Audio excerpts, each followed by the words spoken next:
Indray ny tenako manona fiadanan'i Jesosy Kristy Tompo amintsika tsirairay avy izay mandrehana izao fifampizarana izao. Resakantsika ny amin'ny hoe famonjena. Ao anatin'izay dia hijerintsika hoe inona ny atao hoe famonjena dia hoe fa maninontsika mila famonjena. Mialohan'ny hidirantsika lalina ao anatin'izay dia ndaolontsika hivavaka, tsy mety raha tsy mivavaka tsika ary apetraka tsika amin'Andriamanitra foana. Andriamanitra foana no ataontsika voalohany rehefa manao zavatra. Dia ndaolontsika hiaraka hivavaka. Ry Jehovah Rainay Masina tsara indrindra, rainay amin'ny alalan'i Jesosy Kristy Tompo ianao, misaotra anao izay amin'ity androany ity ny amin'ny fotoana izay nomenao anay izy ahafahanay indray handre ny teninao. Resaka izay Tompo ny amin'ny hoe famonjena. Ampahafantaro anay lalina, aoka anie ianao fa ny masonao hiaraka aminay eto, hanokatra masom-panahinay, ampahafantatra anay zavatra amin'ny alalan'ny teninao. Misaotra Jesosy, aleluia, amen. Eny ary, voalohany indrindra hoe inona ny atao hoe famonjena, dia mivaliny hoe famonjena dia fanafana. Dia resakantsika hoe fa maninona moa tsika ny vonjena, satria tsika dia afana ao anatin'ny ota, satria tsika dia efa maloto, naloto tsika tamin'ny voalohany, fa noho ny amin'i Jesosy, tonga Jesosy namonjy antsika indray. Jery teny engentsika ato amin'ny Jaona toko 7:20 dia 9:30 izay mivaky toy izao amin'ny anaran'i Jesosy. Ary rehefa nanandrana ny vinaigitra Jesosy dia nanao hoe vita, dia nanondrika ny lohan'izy ka nanolotra ny fanahiny. Tadio sarobidy ny famonjena vitany Jesosy ho antsika sy ianao. Tsy afaka ny teny mihitsy tsika hoe za tsy mila afahana. Mila afahana anatin'ny ota io tsika matoa. Izay ny antony hamonjen'Andriamanitra tsika.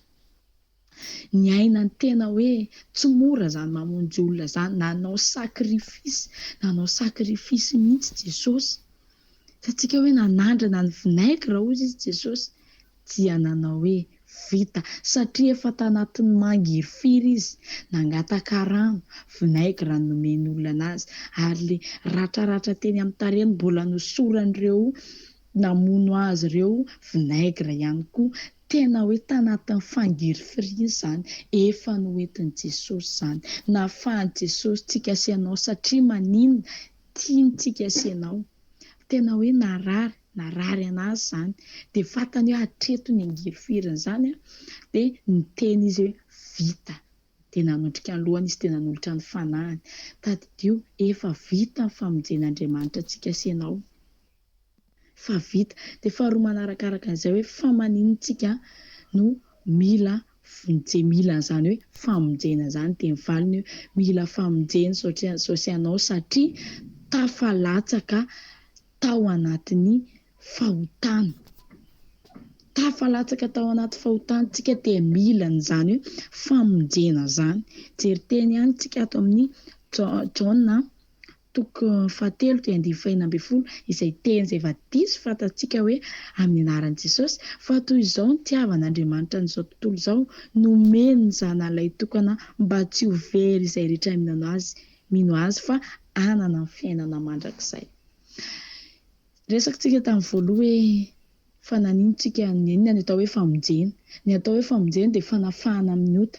Dia fa manintsika ny mila famonjena satria tafalatsaka tao anatin'ny ota. Dia tiany Jesosy tsika, tian'Andriamanitra tsika. Noho ny fitiavan'Andriamanitra tsika dia nomeny ny zanan'ilay tokana ho antsika mba tsy ho very izay rehetra mino an'Andriamanitra, mino an' Jesosy Kristy. Fa hanana ny fiainana mandrakizay. Tadio tsy tian'Andriamanitra ho veritsika, tsy tiany ho veritsika fa tiany hanana fiainana mandrakizay dia ilayntsika ilay famonjena, izay famonjena izay fandraisinao tehirizo hatrany. Tehirizo hatrany io famonjena izay fandraisinao io, mila vonjentsika satria tafalatsaka tao anatin'ny fahotana. Dia jereo ange izany fitiavan'Andriamanitra antsika izany dia ilay fahotana nandavo anao iny aza hiverenana intsony iny, aza atao intsony iny, fefa sakrifisy be zavatra nataon'i Jesosy ho antsika sy ianao. Mba imagineo ange izany, mba saintsaino izany hoe ianao efa marary-maradratra ny tenanao, mbola asiana vinaigra, tena mangifiry. Izany ary mety ozy izy ianao hoe tsy ho tian'iny olona iny mihitsy nefa Jesosy tsy nanao an'izay. Nataon'ilay izy mba ho famonjena ho ainy sy ho anao. Raha hiresaka isika aty amin'ny lafin'ny fiainantsika aty ambony tany hoe misy ray aman-dreny anankiray, reny io na ray dia manana zanaka izy, dia mba tiany io zanany io tafita, tiany io zanany io lasa lavitra, dia mandeha manao sakrifisy ny vatany izy, mandeha miasa. Tena hoe tsy mitantara amin'ilay zanany izy hoe inona ny zavatra mahazo azy, na hoe zao ny zavatra iainako noho inona atafitanao. Jesosy tsy niteny tamintsika mihitsy hoe izao zavatra nataoko noho mba hamonjeko anareo, dia maninona ary nareo mbola manao an'ilay zavatra tsy mety ihany. Tsy nanao an'izay mihitsy Jesosy, fa mba saintsaino lalina dia raha manana an'izay toetra izay koa ny zanaka hoe misaintsaina ilay hoe marary anie fitadiavan'ny maman'io volo io, marary anie fitadiavan'ny dadan'io volo io, dia miezaka izy mianatra mafy satria ny zanaka endry dia mahafaly ny rainy, fa ny zanaka adala dia mampahory ny reniny. Dia izay hoe raha fantatra n'ilay zanaka tsara hoe miezaka manao sorona ny tena mihitsy anie mama sy dady, manao izay atafita, dia mianatra tsara izy, dia manao endry tsara izy, dia mihoatra lavitra n'io izany tsika. Raha fantatsika tsara hoe sakrifisy be nge zavatra nataon'i Jesosy ho antsika, dia mivavaka foantsika, manao marina foantsika manaraka izay nolazain'ny tenin'Andriamanitra tsika, manaraka an'izay tsika satria sarobidy, tena sarobidy ny famonjena izay vitan'i Jesosy ho antsika. Dia ho antsika izay fanandrain'izay famonjena izay tazomy hatramin'ny farany satria tian'Andriamanitra, tsy tiany ho veritsika rehetra, dia nomeny nalefa n'ilay zanany lahatokana mba ho famonjena ho antsika. Tsisy olombelona mahavita an'izany. Samy teny ianao hoe vitako ny mamono ny zanako mba ho famonjeko ny havako. Ankavitsiana angamba izany, fa Andriamanitra tsy niaro ny zanany izy, fa nalefany mba ho famonjena ho azy ho anao. Dia tazomy izay hoe alaliny izay, tazomy izany avesatra n'izany hoe mafy anie izany, fa nalefa ny zanany, tsy narovany tamintsika.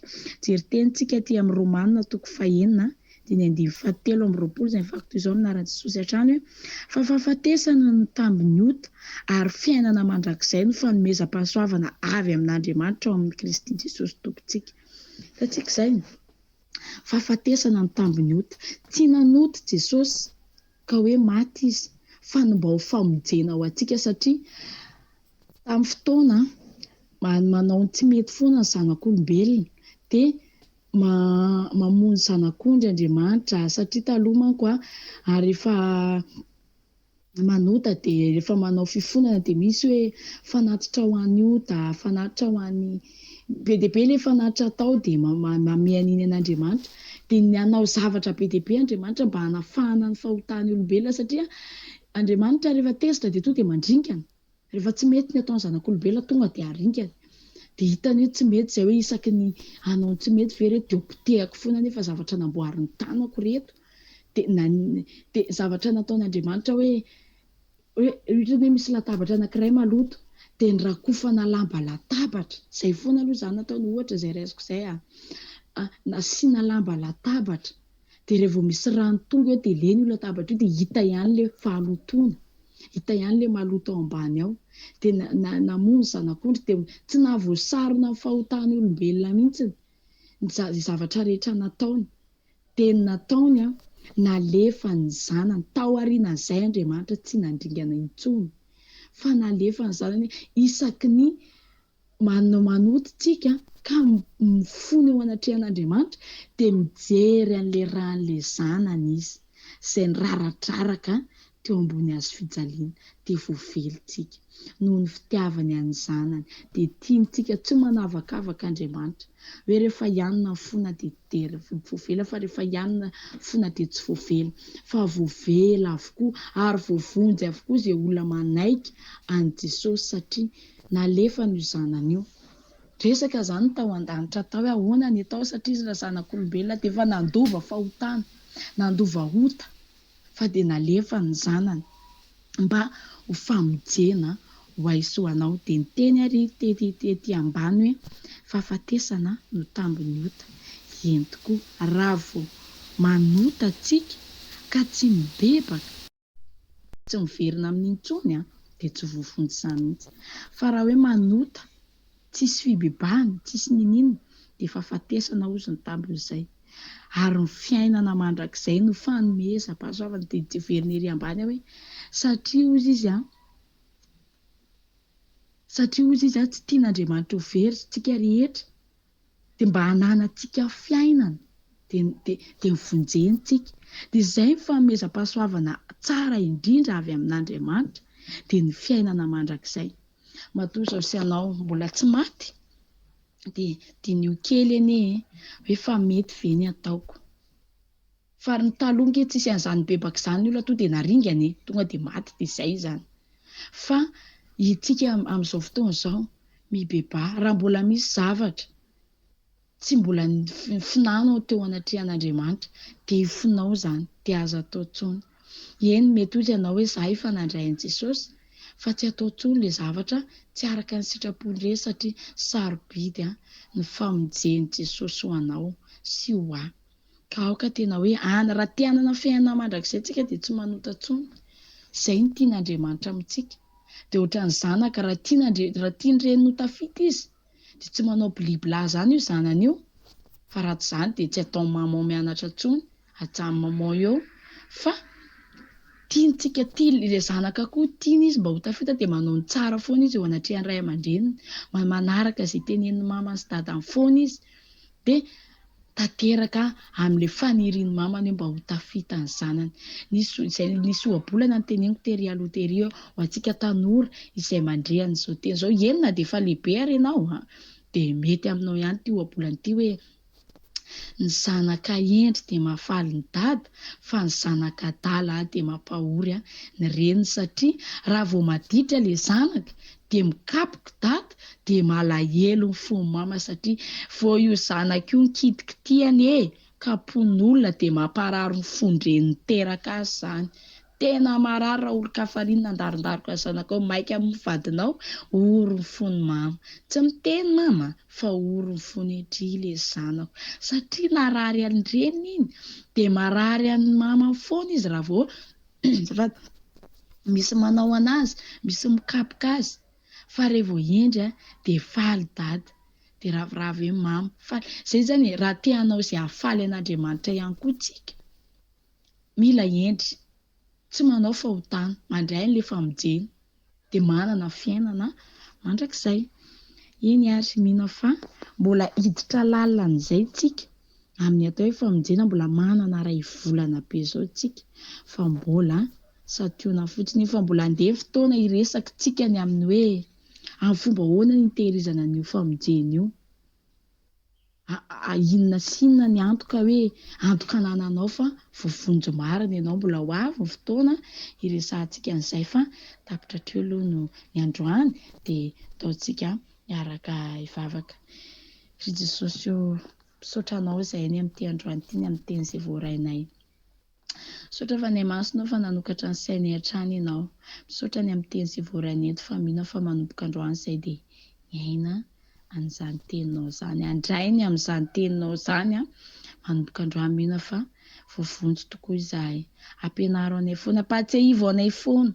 Fefa namonjy anay ianao ary mafy taminao izany nefa noho ny hoe tsy tianao very izahay dia mba tianao hanana amin'ny fiainana mandrakizay izay Andriamanitra dia tsy narovanao taminay ny zanakao fa natolotra ao anay dia misaotra ray io. Makasitraka Dado, averina aminao any saotra ny terany aja finatra. Makasitraka Jesosy. Amen. Eny dia samy ho tahin'Andriamanitra daholo tsika rehetra.